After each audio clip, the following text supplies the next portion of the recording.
Yes, hello. Kumusta na naman po ang lahat, mga kabagis na makakakangs. Ngayon po magluluto po tayo ng sinigang na manok sa gabi. So, ayan po yung ating mga ingredients. Meron po tayo dyan gabi, okra, talong, sitaw, chicken, pechay. Ayan po.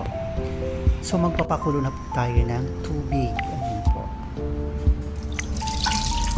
Gamit po tayo ng mga 2 cups of water or 3 cups po. Ayan. So, lalagay ko na po yung kamatis, yung luya, yung sibuyas. Ayan po. Papakuluan po natin yan. Lagay na po natin po ang gabi. Ayan, para po lumambot yung gabi. Maglalagay po tayo ng asin. Very, very light. Tapos yung sili para medyo maanghang. Pagkulok muna na po, durugin na po natin ang ating kamatis para yung lasa niya is mag-spread po sa ating sabaw. Ayan.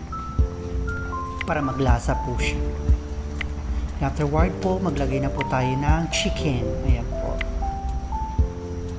Hindi ko na po siya ginisa yung chicken or prinito kasi magdadagdag lang po yan sa mantika which is not healthy po sa atin.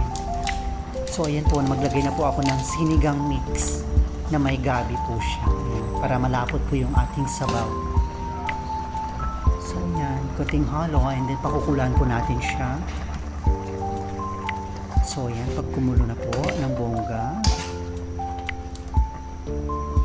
pag luto na po yung chicken natin, lalagay na po natin ang ating gulay. Ayan po, una po ang sitaw.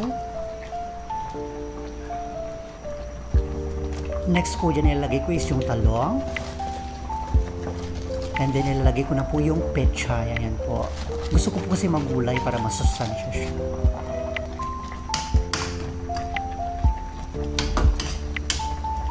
Ayan po.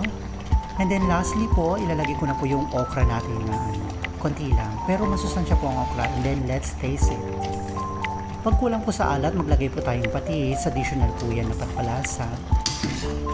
So ayan, ready to eat na po. Ready to serve na po yung ating chicken sinigang sa gabi. So ayan po mga kabagis at mga kakakams. Ready to serve na po siya.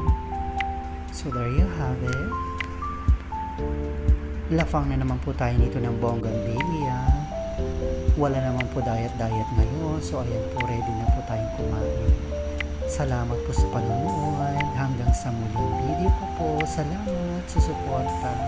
Hanggang sa muli.